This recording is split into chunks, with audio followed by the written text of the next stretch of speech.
What's really interesting is that the Egyptologists were certain that they would find Akhenaten behind that tomb.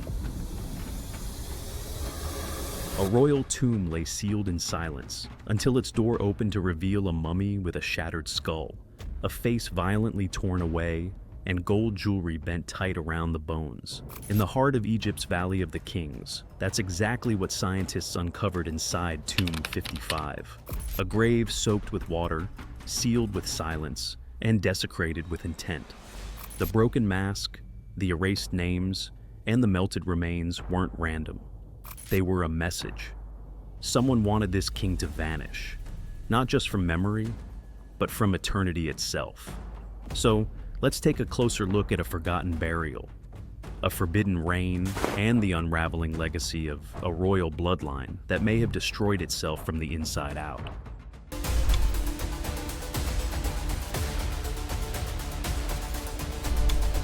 The Unearthed Secret.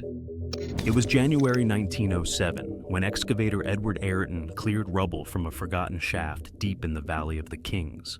Working under the patronage of amateur archaeologist Theodore Davis, he uncovered a short flight of steps descending into bedrock, leading to a doorway sealed by time and something else. Behind it, they found not one, but two blocking walls. The first, neatly plastered and once stamped with the Royal Cemetery seal, had been smashed in antiquity. The second, hastily built and crumbling, seemed like a rushed attempt to reseal a secret someone didn't want rediscovered. What they stepped into wasn't a pharaoh's grand resting place. It was small, barely 90 feet long, with rough, unfinished walls and a sense of abandonment. The burial chamber was no better. Chaotic, water-damaged, and littered with broken ritual items. Among the debris lay a golden shrine torn apart and scrawled with altered names. Its original owner, Queen Tai, mother of Akhenaten.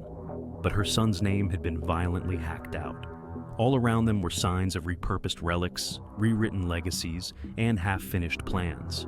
This wasn't a monument to honor the dead. It was a scramble to erase someone. Clues among the ruins. The room was filled with contradictions. Lying in pieces against the wall, the shattered panels of Queen Tai's gilded shrine bore faint traces of Akhenaten's hands.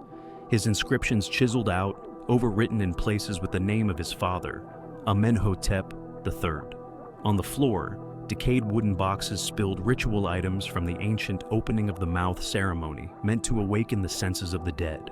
Amid the wreckage were objects inscribed with Tutankhamun's seal, a fragment of a silver goose head, and fragments of gold-threaded funeral cloth. Each item seemingly yanked from different chapters of royal history.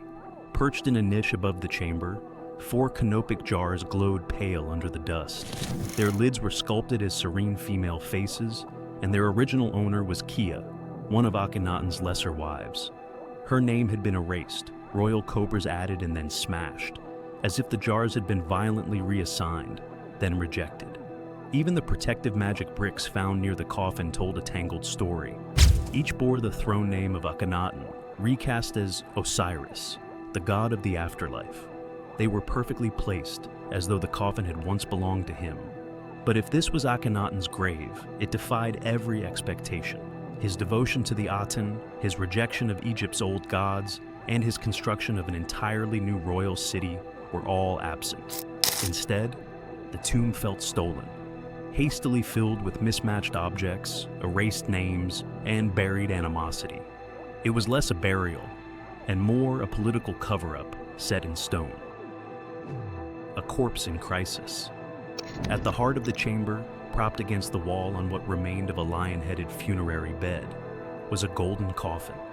At first glance, it seemed royal, gilded, inlaid with colored stones, its figure posed with arms crossed in the posture of a king. But every detail began to betray its origins. The body's shape and wig style matched coffins made for royal women. A false beard and crossed crook and flail had been added, as if someone tried to force the coffin into a king's image. Every name ring had been methodically erased. Most disturbing of all, the golden face mask had been ripped away, torn just below the eyes, removing all features and leaving behind a blind, anonymous corpse.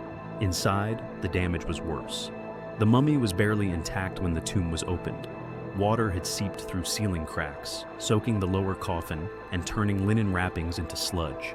Lips were described as leathery, teeth so brittle they crumbled at a touch. When anatomist Grafton Elliott Smith examined the body in Cairo, it collapsed under his hands. The remains, mud-caked bones, rotting flesh, dissolved resin, and gold fragments had become a slurry that stunned even seasoned researchers. Amid the decay, one detail stood out. A royal vulture-shaped pectoral had been bent into a ring and forced around the skull like a grotesque crown. Along with fractures suggesting blunt force trauma, it told a story far beyond natural death. This wasn't just neglect or decay, it was desecration, calculated and cruel. The wrong age, the right DNA. When the body was first studied, experts reached a puzzling conclusion. The skeleton appeared to be that of a young man, likely in his early 20s. That posed a major problem. Historical records showed Akhenaten ruled for 17 years after ascending the throne as a teenager. If accurate, the mummy was too young to be the heretic king. This inconsistency led many to speculate that the body might belong to Smenkhkare, a shadowy figure who may have briefly ruled after Akhenaten. For decades, this theory stuck. Simple, convenient, and seemingly supported by the physical evidence. But the body was in poor condition. Bones soaked for centuries are notoriously difficult to date by morphology alone. And as Egyptology progressed into the 21st century, so did its tools.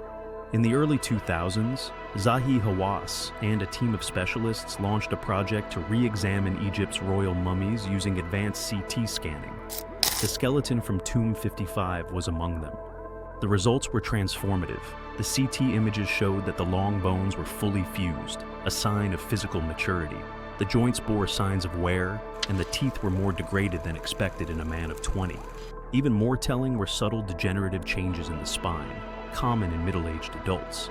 The best estimate now placed the man's age between 35 and 45, aligning perfectly with Akhenaten's reign. Then came the DNA tests. The mummy carried the genetic markers of Amenhotep III and Queen Tai, making him their son. He also matched as the biological father of Tutankhamun. Layer by layer, the evidence closed in. The damaged coffin, the erased names, the royal artifacts scattered like afterthoughts. There was no longer doubt. The broken body in Tomb 55 wasn't Smenkhkare, it was Akhenaten himself. The hidden condition. For years, depictions of Akhenaten baffled historians. His elongated skull, wide hips, narrow chest, and soft, almost androgynous features sparked wild theories. Some proposed he had Marfan syndrome, others suspected Klinefelter's. A few even floated alien ancestry, seduced by the surreal art of the Amarna period. But when scientists examined the mummy's skeleton in CT scans, those ideas began to unravel. The bones told a subtler but more telling story. The mummy showed no signs of swollen joints, fused fingers, or other hallmarks of known syndromes.